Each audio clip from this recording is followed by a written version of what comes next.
Tonight on CTV News, 400 people will lose their jobs. It was a huge gut punch to everybody all at the same time, from top to bottom. After more than a century, the Howe Sound pulp mill is closing, a heavy blow for the Sunshine Coast economy. The deal with Canada is moving along, and we should be able to have a deal with Canada. The race to seal a deal to avert 50% tariffs before tonight's deadline. What will Canada concede? I'm a student, so it was partially for my tuition fees for this upcoming year. Chaos at a currency exchange. Why hundreds of customers cannot get their money. What the business owner has to say. This is CTV News with me, Jung Lee. Good evening and thanks for joining us. Negotiations are going down to the wire in Washington, D.C. to hammer out a trade deal between Canada and the U.S. There's just 3 hours left before another deadline to avert 50% tariffs. And as the clock ticks down, we are getting some details on how talks are going. CTV's Martin McMahon has the late developments for us tonight. It's been a day of waiting, questions, and not a lot of official information, with Canadian negotiators locked in talks behind closed doors in Washington, D.C. with their American counterparts all day. But impromptu comments from U.S. President Donald Trump before boarding Air Force One gave a hint of a positive outcome. I've dealt with the Prime Minister, I've got a good relationship. And yeah, we have to take care of our farmers. The farmers are very important to me. And the deal with Canada is moving along, and we should be able to have a deal with Canada. Then, shortly after that, this from our country's chief negotiator, Dominic LeBlanc. We have more work to do. We're going to continue working up until the last minute. Our job is not finished. Canadian workers, Canadian businesses expect us to do all of this important work. French talks come with the U.S. threatening a new 50% tariff on a wide range of Canadian products, with a 9 p.m. Pacific deadline to strike a deal. Hopefully what we can see some real tariff relief on steel, on aluminum, on autos, on forestry products, on softwood lumber. One of the big questions is what any final deal will include for softwood lumber and those who process that wood. We've been at this for 9 years. We had a tariff that started around 8%. Now it's up to 45%. It could expand to 50%. I don't think the outcome's going to be great, but at least there'll be some certainty, and that's what I want right now for our small businesses. One of the concessions expected in this deal is a return of U.S. booze to Canadian liquor store shelves. BC wine growers hope not at their expense. I want to make sure that we're protecting the shelf space. So if you see a lineup of 4 BC wine bottles, I want to see 4 BC wine bottles still lined up on that shelf after U.S. products are back. I want to ensure that we don't displace the listings, right? And that's all of a sudden the BC section is moved to the back of the store. We should put the U.S. wines at the back of the store. Now all eyes remain on those Washington talks, with everything on the line. Martin McMahon, CTV News, Vancouver. It's another blow for one of BC's biggest industries. A pulp mill on the Sunshine Coast is about to lay off hundreds of workers, rattling the local economy and impacting countless families. CTV's Penny Daflos is there and brings us the heart-wrenching details. A mill has stood at this site for more than 100 years, but these machines will stop running by October. It's all just a big melting pot of disaster. Families all along the Sunshine Coast are still coming to grips with the news the Howe Sound pulp and paper mill will close its doors. I've got 4 kids, and I've got bills to pay, and I don't know what's going to happen after this. It was a not easy day yesterday. You have to support your employees the best you can.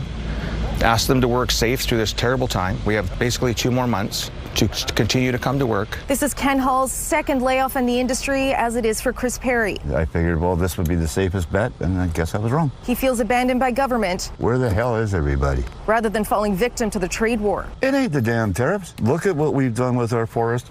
Look what we're doing with our industry. Dom Tar blames global competition and a lack of Canadian fiber for its decision to stop production at the mill. But nearly 24 mills have ceased operation in BC in the last few years. So we don't want to see ghost towns all across British Columbia, all across the country, because the governments can't get it together and deal with the forestry situation. It's not just forestry and mill jobs. Communities like Gibson's were built on well-paid careers in those sectors, and losing them will have widespread ripple effects. Every restaurant, every grocery store, every business on the Sunshine Coast, virtually every business in some way. It's been a staple, helping raise the community that is Gibson's with all the workers in the mill. A lot of people are really worried. It's boom and bust. 4 or 5 years ago, there were record profits being made, and companies did not pivot, nor did they become efficient. The forest minister blames tariffs for recent industry impacts, but also points to historically low prices for pulp while acknowledging the province's role. Government policies and structures haven't changed where they need to, and to ensure that there's a more competitive sector. And so I think there's an onus on all of us, industry, government, everyone, to really step up our game. Domtar is keeping some hope alive, saying the plant is indefinitely idling and that it'll evaluate future opportunities if conditions improve. We're struggling, and it's going to collapse altogether if nothing's done right now. I'm 4 months away from retirement. I just lost my job. One heartbreaking story out of 400 facing the same future. That's all I got. I'm sorry. Penny Dafflaw, CTV News, Gibson's. The Transportation Safety Board has released new details about a deadly plane collision after an emergency landing. Lauren Pullen is following this in the Breaking News Center. Lauren, what's the latest on the TSB investigation tonight? Mijung, authorities say the small plane lost power to one engine mid-flight and had to make an emergency landing onto an urban highway in Prince George. When the plane came down onto Foothills Boulevard, the TSB says it collided with 4 vehicles, killing 1 person on the ground. The aircraft, operated by Sakani Air, took off from a Peace River area airstrip just before 1:30 p.m., destined for Prince George International Airport, according to the TSB. The 6 passengers and 2 crew on board were not injured, but 10 patients were treated by paramedics on scene, 2 taken to hospital in stable condition. The TSB is also passing on its condolences to everyone impacted. Investigators are still in Prince George tonight as they continue to gather evidence and conduct interviews with everyone involved. Meech. Thank you, Lauren. One woman has been arrested after a serious crash in Abbotsford. Police say it happened shortly after 10:30 last night on Highway 1 near Bradner Road. They say a red Chevrolet Spark hit 3 other vehicles, including a semi. A 33-year-old woman was arrested at the scene on suspicion of impaired driving. She was taken to hospital with non-life-threatening injuries. The occupants of the other vehicles were able to walk away with just minor injuries. Abbey PD is now looking to speak to witnesses or anyone who has dash cam video from the area. More good news for people forced from their homes by the massive Bald Range fire near Summerland. Most of the evacuation orders in the area have been downgraded to alert status. The BC Wildfire Service releasing this video today showing some roads surrounded by burned power lines and charred trees. Partial re-entry is underway, but a boil water notice is in effect. The fire, which is still considered out of control, destroyed around 150 structures and forced around 20,000 people to flee. Hot and dry conditions are expected across the province with gusty winds and the potential for lightning and thunder showers tomorrow. There are around 124 active wildfires across BC right now, with 5 new blazes starting in the last 24 hours. Meanwhile, BC has extended its state of provincial emergency for another 7 days until next Saturday, August 29th. And with the wildfire risk staying high, the Yukon First Nations Wildfire Service wants to know why it's being sidelined despite offers to help. CTV's Yasmin Gandam has that story. Firefighters in the Yukon are ready, on standby, waiting to fight wildfires burning across BC, but they haven't received a call. We call that gatekeeping, especially for Indigenous-led crews specifically. It functions as a discrimination, whether or not that's anyone's intent. Crews at the Yukon First Nation Wildfire Service are trained and certified, ready to be on a BC fire line faster than any crew flying in from overseas. Yet they aren't being called on. Instead, crews are flying in from other countries, including Mexico and Costa Rica. Money that could be saved. We have trained and ready Yukon First Nation crews sitting on the sidelines who could be doing the same job, just doing so a lot closer to home. Wildfire resources across Canada and internationally are coordinated through the Canada Interagency Forest Fire Centre, which says it's up to each province or territory to decide who they want to hire. It's really frustrating getting turned around or being told to talk to one agency and then having that agency saying, oh, you need to go back to this person. In a statement to CTV News, the BC Wildfire Service says it recognizes the important role Indigenous crews play in wildfire response and will focus on strengthening local partnerships. Now, Yukon Fire is working with Indigenous leaders to address the issue. Indigenous crews have not been given the opportunity that they deserve. It's not just us here in the Yukon. It's absolutely all across Canada. CTV has reached out to BC's Forest Minister but did not hear back in time for broadcast. Yasmin Gandam, CTV News, Vancouver. Demanding answers. A money exchange business on the North Shore allegedly on the hook for millions. Tonight we'll hear from anxious customers as CTV gets a response from the business owner. We'll have that story in just a moment, but first, it is 6:10. Let's take a look outside from our Grouse Mountain camera.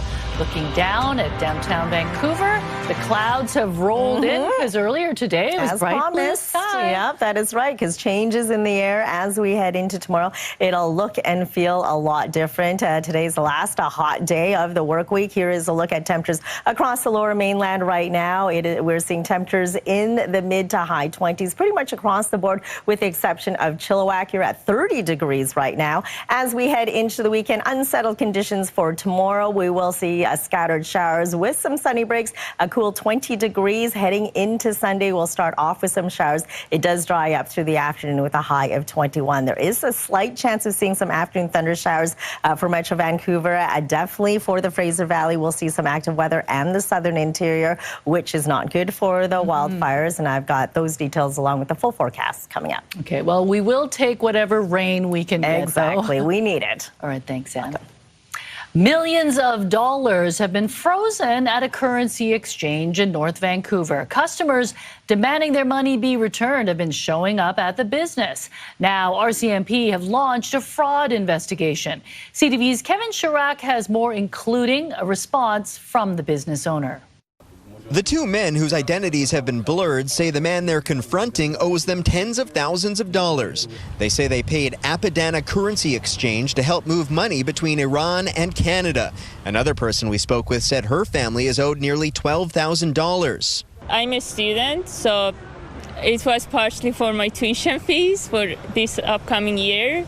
CTV News also heard from people who claim they're owed hundreds of thousands of dollars. Many are accusing Apadana Currency Exchange of fraud, prompting an investigation by North Vancouver RCMP. Why do you think it's fraud? Because he had problems beforehand. Despite knowing him that he had financial difficulties, he kept receiving people's money without telling them about the risks. Apadana owner Hamid Reza Karimi agreed to speak with us, but only off camera. He says around 350 people are impacted. There's a lot of people that are wondering where their money is and what's happening. Yeah, I had a couple of problems in the last few years. He says he ran into financial trouble with his other businesses and investments. Karimi addressed the fraud allegations. No fraud. Based on my opinion, I didn't do any fraud. I just make some investments when I was healthy. My businesses were healthy. Are the people who gave their money to you, are they going to get their money back?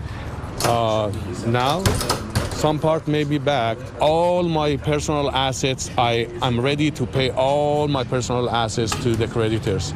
For example, my yacht, my whatever I have. FinTrack, the federal agency responsible for overseeing money services businesses, says Apadana Currency Exchange is not registered with it. The agency also says it does not have the power to recover customers' money. For many customers, the options may be limited. This sort of falls into kind of a no man's land. It's not like a bank or a trust company or even an insurance company. We don't really have oversight, regulatory oversight over the business. Anyone impacted is encouraged to contact North Vancouver RCMP. Court documents show at least 3 lawsuits were filed this week with claim amounts ranging from about $6,000 to nearly $35,000. And the many people I spoke with today say the fight to get their money back has just begun. Kevin Chirac, CTV News, North Vancouver. It is a site of an historic cemetery in New Westminster where people of color and the marginalized were buried. The fight to honor the forgotten also coming up. It was like pitch black in there. I couldn't even see in a hallway. Crisis in Duncan. An overnight fire kills 2 people and puts dozens out on the street. When CTV News at 6 continues, stay with us. A family is asking for help finding their cat after he went missing on a BC ferry sailing. Tango slipped out of his owner's car window on the Tsawwassen to Duke Point route last night. He disappeared on the lower car deck, and despite a search by crew and his family, could not be found. Anyone who is on that sailing is asked to check their vehicles, trailers, or boats. On Vancouver Island, 2 people are dead and dozens more are displaced after a fire broke out at an apartment complex overnight. And RCMP say the blaze is considered suspicious. CTV's Brendan Strain has the latest. 2 people have died at an overnight apartment fire in Duncan, one that also sent an additional 4 people to hospital. Around 2:30 this morning, Duncan Fire received multiple calls from the Gala Vista apartment complex. When I arrived, there was some light smoke showing out of the front of the building and fire showing from the back of the building. The fire isolated to a single unit. Dispatch was reporting a number of people either stuck in their units or stuck on balconies, unable to get into hallways because of the amount of smoke that was in the hallways. Crews quickly began to hit the fire. We were taking people with ladders off of balconies and helping escort people out of the building. People like Anna Lee and her family of 5. It was like pitch black in there. I couldn't even see in a hallway. Roughly 50 people have been displaced from their homes, gathering this morning at this nearby hall where Emergency Management Cowichan has set up a reception center, finding them temporary accommodations. I thought it was another false alarm. I didn't get too excited until I heard the pounding on the door. They've got a reception center set up. We'll be working with them as well to help the people displaced get more immediate things like medications, wallets, keys, things like that. That could include retrieving pets that were left behind during last night's building evacuation. RCMP, the BC Coroner Service, along with the Office of the Fire Commissioner, are investigating. It's now going to be a coordinated effort on what are the next steps and working with the building owners and finding out what our timelines are to get people back in if that's possible. Duncan's fire chief says many units have suffered extensive smoke and water damage, meaning when these people can return home is still very much an unknown. Brendan Strain, CTV News, Duncan. BC Hydro is promising greater energy reliability for people living in Vancouver's Mount Pleasant neighborhood with the expansion of the area's existing substation. So together, we're making sure that as the city grows, as British Columbia grows, our electricity network grows with it. The province is putting $90 million into the expansion. That will include a new 3rd transformer being added in the coming weeks, which the province says will serve up to 50,000 more customers. Construction of the full project expansion is expected to be complete in 2029. People from Metro Vancouver's Japanese and Chinese communities were in New Westminster today calling for action on a project they say has come to a standstill. What's important for the public to understand is one of the last remnants of a segregation of BC's past. The former site of New Westminster Secondary School was built over the undecommissioned Chinese cemetery in 1949. The school's location has since moved, but advocates say unmarked graves remain. They're calling on the school board and city to honor their past promise to transform the site into a long-promised memorial cemetery park in consultation with the communities that have ancestors buried there. A president for Alberta, free passports, just some of the ideas being floated in a blueprint by those pushing for Alberta separation. Also ahead. You've seen it online, and now you're seeing it happen in real life, and it's extremely disturbing. A man enters a Sikh Gurdwara in Edmonton and stabs 2 people, sending them to hospital. What we're learning about the suspect's past, that's coming up. Alberta search and rescue crews are praising a newly developed technology for saving a caver near Canmore last weekend. On Saturday, a man got stuck in a very narrow section in the Rat's Nest Cave, also known as the Psych Squeeze on Grotto Mountain.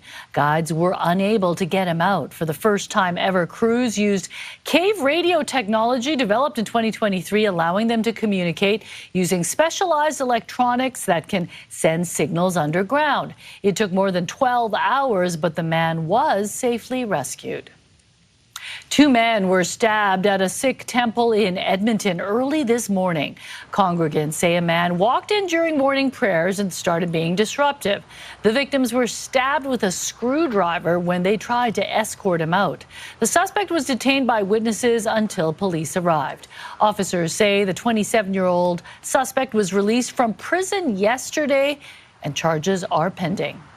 The EPS Hate Crimes Unit has also been engaged and is working closely with the investigators to determine if this incident was hate motivated. At this time, we can tell you that 27-year-old man is known to police and has a significant history of violence offenses dating back to 2015. Police say the victims, ages 75 and 51, were both taken to hospital with non-life-threatening injuries. Alberta's separation movement is putting its vision on paper. A new discussion document outlines what an independent province could look like, from taxes to government and individual rights. CTV's Mark Villani has more on the blueprint and the mixed reaction. Proud Albertans are flying their flags in favor of independence. But one group is sending an even bigger signal, spelling out what separation from Canada could actually look like. It's designed to get people talking. The Alberta Prosperity Project released this 54-page document entitled The Foundation of Freedom. It proposes an independent Alberta to be led by a president, free passports for citizens, an income tax capped at 10%, and English as the only official language. 3 levels would form governments, including a leader with veto power, an elected legislative assembly and senate, and elected judges. An elected independent body would also lead the oversight branch, giving it power to access all government documents, run elections, and investigate public complaints. It's going to help minimize government corruption, of which we have a lot of. The document also puts a strong emphasis on individual rights, including the right to possess and carry firearms, access and delete personal data held by the state, and choose or refuse health care. It's a scary vision. The leader of the Forever Canadian movement also took issues with the document's claim to protect all Albertans from discrimination, including based on, quote, lawful sexual orientation, which isn't defined. You're looking at a combination of gunslinging Texas with very much oppressive Alabama, where no minority rights are being recognized. How people identify is of little to no concern to me. But some prominent separatists who are not part of the Alberta Prosperity Project say these ideas don't all fly. It's getting a bit too detailed for what's a constitutional document. Those are policy positions. Although we think that it's a bit premature, once we get to that point in time, it will absolutely be a very important part of the conversation. A conversation that separatists hope to continue. They have a chance right now to take charge of their future. And a future some hope to avoid ahead of the October 19th referendum. This really takes us back hundreds of years. What banks are doing in Canada to make sure their workers are not betting on financial information. Also ahead. Probably about 5 to 10 pounds of vegetation a day. Tackling flammable foliage. Why the Langford Fire Department has recruited 13 goats to keep the community safe from wildfires. That's ahead. Time now for tonight's Skywatch. The CTV drone flying high above Main and Terminal, looking towards the sunrise on another spectacular day on the South Coast. CTV Skywatch is brought to you by Kermac Collision and Autoglass, the name you'll remember when it matters. Kermac cares for kids. Your Morning Minute brought to you by Peak Disposal. Well, decluttering season is here with another busy school year ahead. So what do homeowners need to know when they're thinking of renting a bin from a disposal service? Patrick from Peak Disposal is going to give us some tips. Patrick, over to you. Thank you, Mona. The big thing for us is let us know what you're trying to do with your home. Are you doing a household clean out or are you doing a renovation? And we can work from there. Absolutely. And what about placement on your property? Placement on property, just do a last-minute check to ensure that the access is clear onto your driveway, or if it's a roadway placement, tell us that as well, okay? And we'll do the rest. And how much sorting should you do? We pride ourselves on taking mixed construction loads because we are routing them to a sorting facility, but if there's anything unusual, like you're taking down a retaining wall, there's a lot of concrete, call us. We'll know what to do with it and give you advice. Patrick, thanks so much for your time. Thank you. Watch Your Morning Vancouver, weekdays 6 to 9 on CTV, and watch live on Crave. Giant panda twins at the Berlin Zoo celebrated their second birthday with some special treats. The sisters were given a cake made from frozen beetroot and carrot juice. They are becoming increasingly independent, but still spend much of their time with their mother, Germany's only female giant panda. Both are still nursing, but one has developed a taste for bamboo and eagerly takes part in medical training, including practice for blood draws and dental examinations. The other is less enthusiastic about that.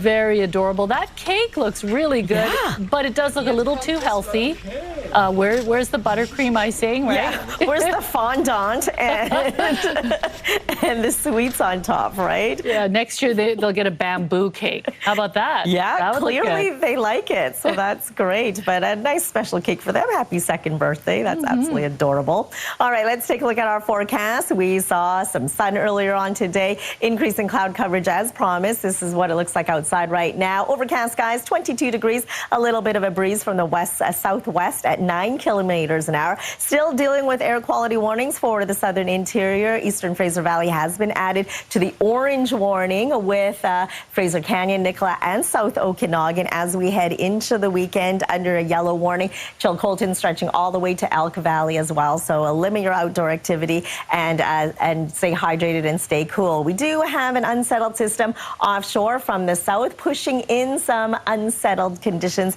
as we head into the weekend. Already seeing some sprinkles for the western sections of Vancouver Island, and that's what we can expect as we head into tomorrow afternoon. So overcast skies tonight, clearing through the overnight. More cloud coverage on the way as we head into tomorrow morning with some scattered showers, continuing through the afternoon with the chance of afternoon thunder showers, especially for the eastern sections of the Fraser Valley, clearing in the afternoon for Metro Vancouver with more cloud on the way as we head into tomorrow night. Active weather with a chance of afternoon thunder showers for the southern interior as well as the central interior. Your provincial forecast at the bottom of your screen. Cloudy with showers for Port Hardy tomorrow, 16 degrees. Chance of afternoon thunder showers for Campbell River and Comox as well, 23 degrees. Same story for parts of the South Island from Port Alberni right down to Victoria. Tofino, you'll stay mostly cloudy with some sunny breaks and 16 degrees. Chance of afternoon thunder showers for the Sunshine Coast as well up the Sea to Sky Highway for Whistler and Squamish, and for us across the Lower Mainland. Unsettled, a few breaks and a few showers. A chance of afternoon thunder showers, especially for the Fraser Valley. Temperatures in the low 20s.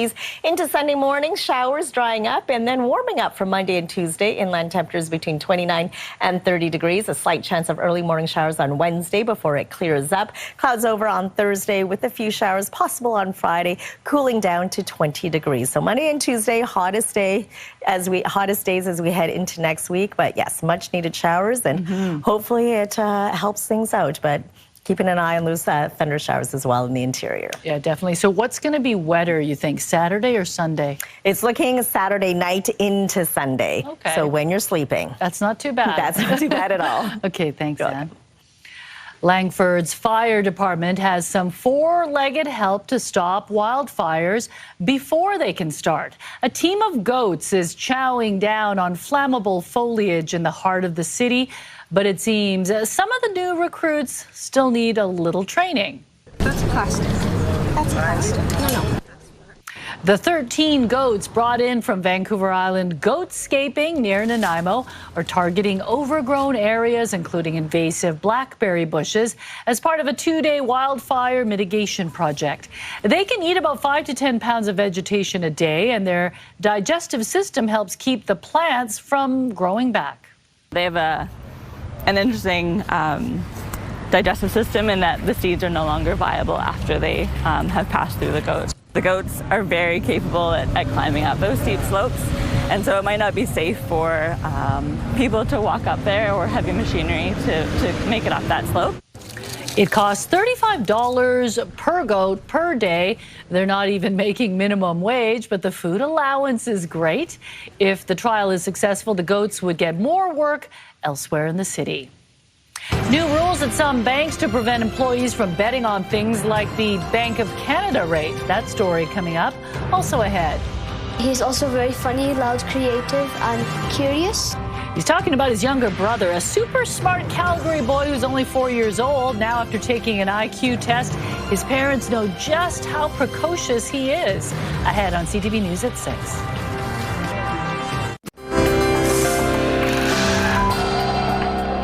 Taking a look at today's markets, the Canadian dollar is up by more than 1/10 cent, trading for more than 72 cents U.S.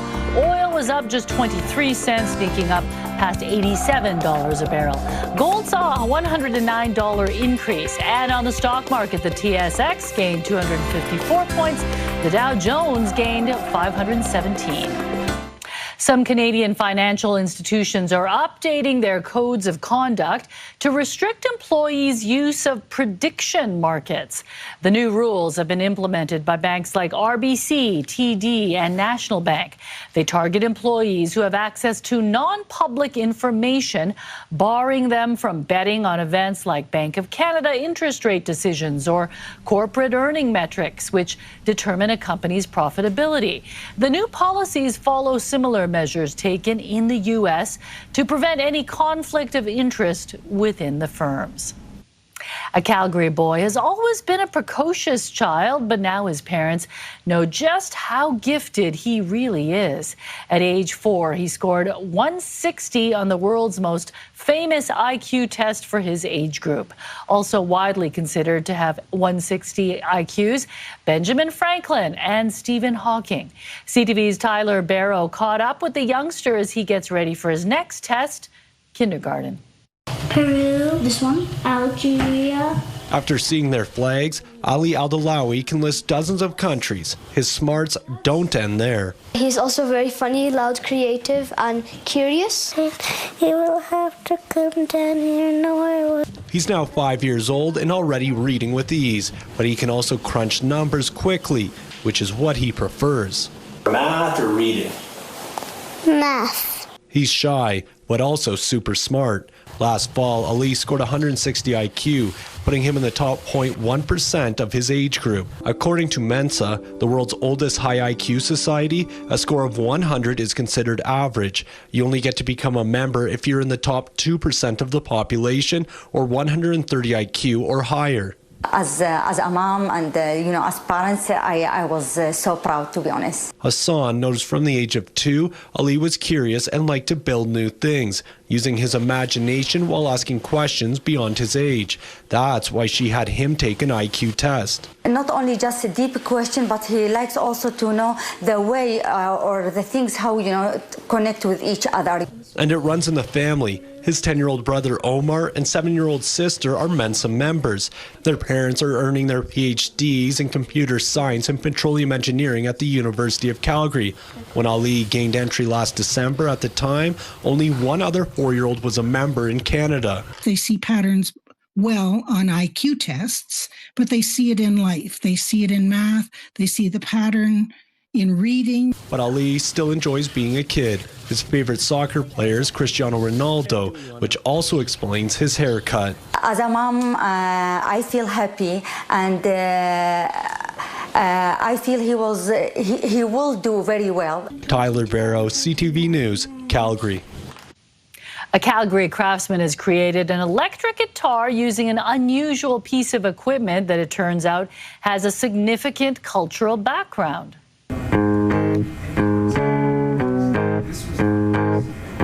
The guitar being played was created using an old exit sign. It turned out to be the exit sign from the former King Eddie Hotel in downtown Calgary, which was built way back in 1905. Kevin McCauley, who made the guitar, donated it to the National Music Centre. And now the museum has commissioned McCauley to make 2 more guitars using other old artifacts from the hotel. I'm totally stoked about it. I couldn't be more honored. There's so many fine guitar builders in Canada, in Calgary, for as a matter of fact, that that could have easily been asked, but I guess right place at the right time. So I'm first. Hopefully there'll be more. The guitars will be part of the living collection at the National Music Centre, where artists will be able to play the instruments anytime they want. Spider-Man Brand New Day is expected to swing into another weekend at the top of the box office. You're not going to get away with this. But he might.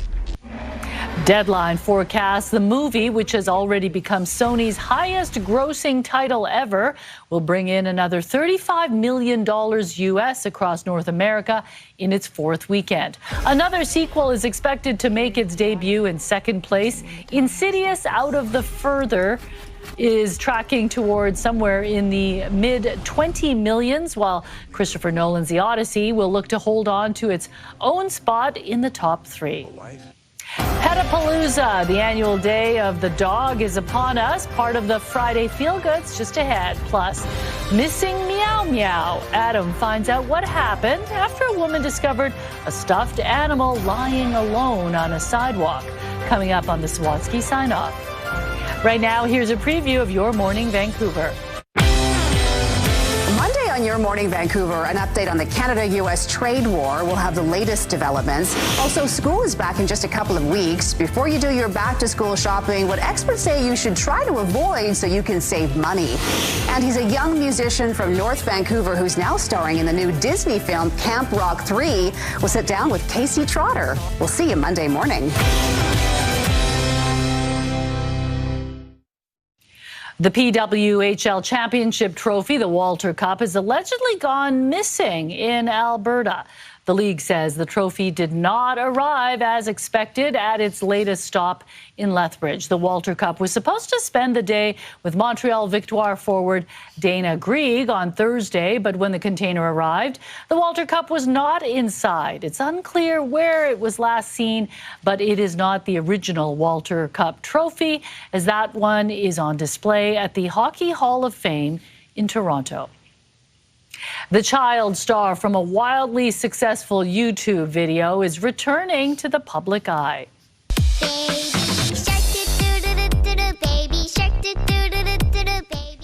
That was Pak Ganyong 10 years ago in what remains the most watched video in YouTube history. Now at 17 years old, he's making his solo K-pop debut under the name Baby Shark Boy. His new song, Wave, opens with the Baby Shark melody before shifting to an electro-pop sound. It's backed by the Pink Fong Company, which owns Baby Shark. Well, robots have taken center stage at the launch of a new South Korean entertainment park. The robots dance to K-pop hits in a blend of pop culture and robotics. The company behind the event says the combination could offer a new model for live entertainment. It's unsure if K-pop fans from around the world would visit the park to watch robots instead of going to an actual concert. But the company says testing indicates people are reacting positively. I want to see the results of the test because I don't believe it. There are definitely no BTS. Nobody's reacting to this positively. Oh my gosh, they seem very stiff. I can dance better than that, right? We all can. Yeah, no thank you. Okay, well, it's fun to just make fun of them, though, exactly. right? They're robots. What are they going to do? Yeah. No feelings hurt. Yeah. Well, it is time for Friday Feel Goods, a weekly roundup of unique events happening in Metro Vancouver. Here are 3 things worth checking out.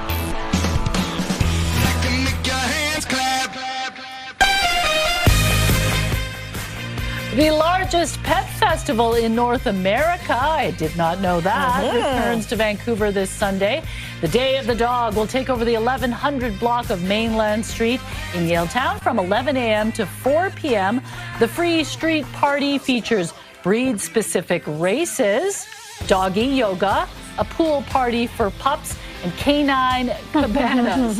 If you've still got that dog in you later, head to the official Hair of the Dog after party at the Banter Room. You guys both have dogs. I know, we're always away for this big party. I don't think you could get me off the street for the entire time. Just snuggling everything I saw. Exactly. Looks like fun anyway. Well, if you're looking for some feline-themed fun, head to the Rio Theater Saturday afternoon for the Cat Video Fest. This screening is a showcase of the latest and best cat videos, as well as a fundraiser for the Vancouver Orphan Kitten Rescue Association, also known as VOCRA. It starts at 2:30 p.m. and while there will be lots of cats on the big screen, sadly, none are allowed in the theater. Oh, a little bit of competition this weekend. The dog lovers versus the cat lovers. This is Saturday, and the Day of the Dog is on Sunday. Animal-filled weekend. Just what you like. Keeps you busy, right? It does. Well, Boogie the Sunday scaries away with some line dancing at Heroes Welcome. The Main Street Bar is hosting another one of its Boot Scootin' Sundays, a night filled with guided line dancing, honky-tonk music, and all-around fun.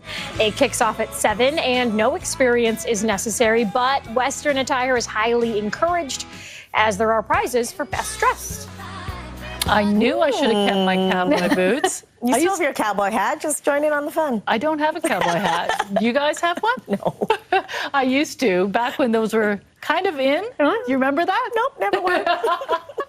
Okay, well, trust me, they were in for a nanosecond.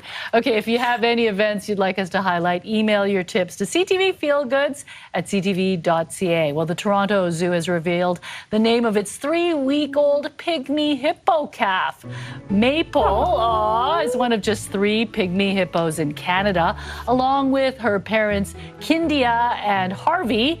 The zoo also introduced a limited edition pygmy plush toy with the name Maple embroidered on it. 10% of all proceeds from the toy will be donated to the Toronto Zoo Wildlife Conservancy. Maple's already grown so fast. So big. Oh, nice skin. Yeah, it's going to be sold out this weekend. I'm pretty sure of it. Okay, we'll get to the Swatsky sign-off in a minute. First, Lauren, what's coming up tonight on the Late News? Oh, well, Mi Jung, of course, will be tracking that tariff deadline to see what actually unfolds next. And have you ever wanted to own a dinosaur? Well, now is your chance. With the Richmond Night Market closing, it is selling off the giant prehistoric reptiles. We'll have all the details at 11:30. You both have space on like a deck or a front yard, right? For sure. Yeah. I'm bidding on those. Yeah. All right, thanks, Lauren. Finally, a lost Stuffy, a little boy missing his best friend, and a Vancouver woman determined to bring them back together. Adam finds out how a classic cartoon helped inspire the reunion on tonight's Encore. Sawatsky sign off.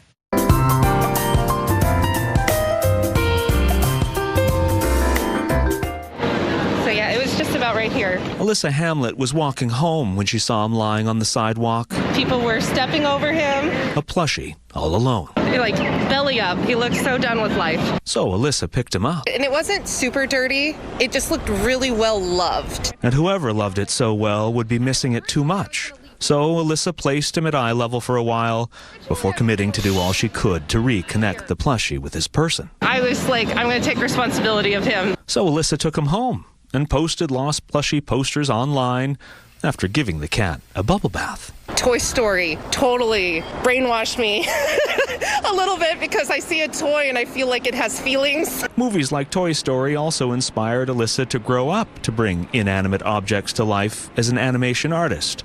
So every day she posted new pictures of the plushie, from the feline looking forlorn to being comforted by a real cat, until a week later she received a message from a mom. And she's like, oh my God, that's my 3-year-old. The cat had fallen out of her son's stroller, and no one noticed until it was too late. And although the mom had tried to replace it with a new one, it just couldn't compare to his one and only Meow Meow. I knew it was love. I knew it was a little kid's love Stuffy. So they arranged to meet right away. And after tying a bow around the plushie's neck, Alyssa traveled across town and waited at a coffee shop to reunite a boy with his best friend. Oh my gosh, hi! Hi, buddy! There's your cat! He grabbed it and he was like hugging it, and he showed his mom. And although his mom said she couldn't be more thankful, and the boy offered her his cookie, Alyssa could see from his face all her effort was worth it. I feel like a lot of people say, not my business, or not my monkeys, not my circus, you know, kind of thing. But you can make it your business. And you don't need to be an animator to transform tears into grateful smiles. Adam Sawatsky, CTV News, Vancouver. The Sawatsky sign-off, brought to you by 1-800-GOT-JUNK. They make junk disappear. All you have to do is point. That's pretty incredible that she reunited them. Yeah, and all worth it for the smile on that kid's face. Oh, very cute. I found someone's fob, and I've been trying to find the owner, but I haven't been able to. Did you take it on the SkyTrain? No, and document it on I Instagram? just hung it on the tree where I found it, but no takers. Well, clearly, that's not good enough for Doug. I'm not as good as her. All right, let's take a look at our scenic snapshot. A gorgeous view from Mount Harvey, just above Lions Bay. Thanks, Peter, for sending this one in. And email us your photo at scenicsnapshot@ctv.ca. Gorgeous shot. Thanks for joining us. Good night. Good night.